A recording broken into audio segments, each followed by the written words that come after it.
আসসালামু আলাইকুম ওয়া রাহমাতুল্লাহ। আমি মোহাম্মদ কাউসার আলম মুস্তফা। আপনারা দেখছেন নির্ভীক 24, ভয়হীন নির্ভীক প্রকাশ্যে বাংলাদেশের রাজনীতি ও আপনাদের কথা তুলে ধরতে আমাদের এই পথযাত্রা শুরু। এইখানে সত্য খবর পেতে চোখ রাখুন নির্ভীক 24-এ। মনে রাখবেন, একটা লাইক, একটা কমেন্ট আর সাবস্ক্রাইব করলেই পেয়ে যাবেন সবার আগে এই চ্যানেলের ভিডিওগুলা। ধন্যবাদ সবাইকে। তাহলে শুনুন আজকের গুরুত্বপূর্ণ সংবাদ। মাননীয় বিরোধী দলীয় নেতার এক সন্তান ব্রিটেনে থাকেন। যেভাবেই হোক রাজনৈতিক কারণে বহু বছর আমাকেও ব্রিটেনে থাকতে হয়েছিল। আমি দেখেছি সেই দেশের স্কুলগুলি কেমন।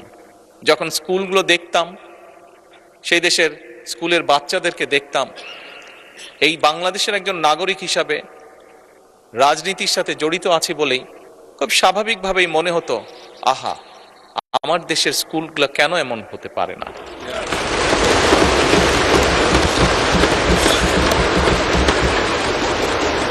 মাননীয় স্পিকার, দেখেছি সেখানে কিভাবে প্রাইমারি স্কুলের কথা যদি বলি, আমি যেখানে থাকতাম তার আশেপাশে প্রাইমারি স্কুল ছিল, সেজন্যই সেটি বেশি চোখে পড়তো।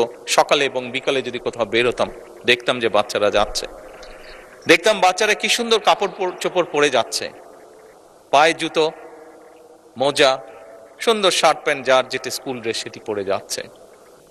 মাননীয় স্পিকার, মনের মধ্যে একটি কষ্ট হতো যে আমার দেশের প্রাইমারি স্কুলের বাচ্চারা কবে এরকম সুন্দরভাবে স্কুলে যাবে। মাননীয় স্পিকার, প্রাইমারি স্কুলের টিচার 2-4 জন যাদেরকে চিনতাম, দেখতাম যে তারা কি সুন্দরভাবে বাচ্চাদেরকে ক্লাসে শিক্ষা দান করছে। মাননীয় স্পিকার, আজকে এই সংসদকে আল্লাহ রাব্বুল আলামিন রহমত করেছেন এবং সে কারণেই মাননীয় স্পিকার আমাদের পক্ষে সিদ্ধান্ত নেওয়া সম্ভব হয়েছে। আমরা সেদিন যেই প্রত্যাশাটি, মনের মধ্যে যে আশাটি ছিল, আল্লাহ চান তো এই আশা আমরা ইনশাল্লাহ পূরণ করতে পারবো। সেজন্যই এই সংসদে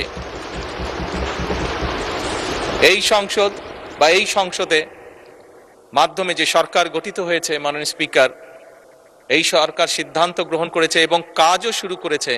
আমরা ইনশাল্লাহ আগামী জুলাই মাস থেকে পর্যায়ক্রমিকভাবে ধীরে ধীরে প্রাইমারি স্কুলের বাচ্চাদেরকে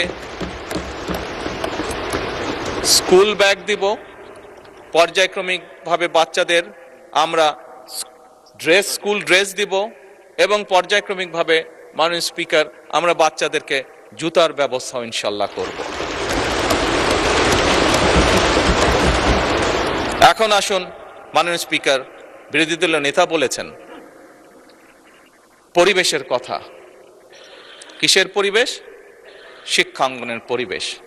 উনি উনার কিছু কনসার্ন এক্সপ্রেস করেছেন। মাননীয় স্পিকার, আমিও এই দেশের শিক্ষা প্রতিষ্ঠানে পড়েছি।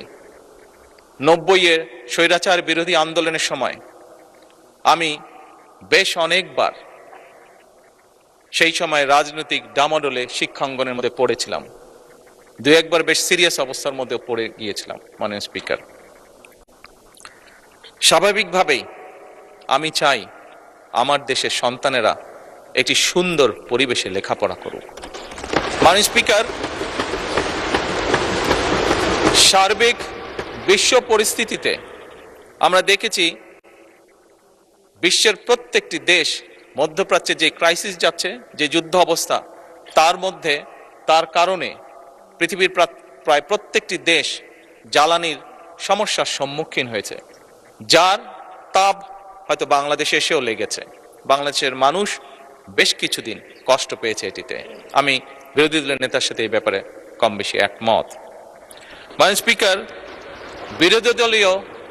বিরোধী দলের পক্ষ থেকে সেদিন একটি প্রস্তাবনা দেওয়া হয়েছিল যে এই সমস্যাটি যদি আমরা উভয় একসাথে বসি, আলোচনা করি, তাহলে হয়তো মিটমাট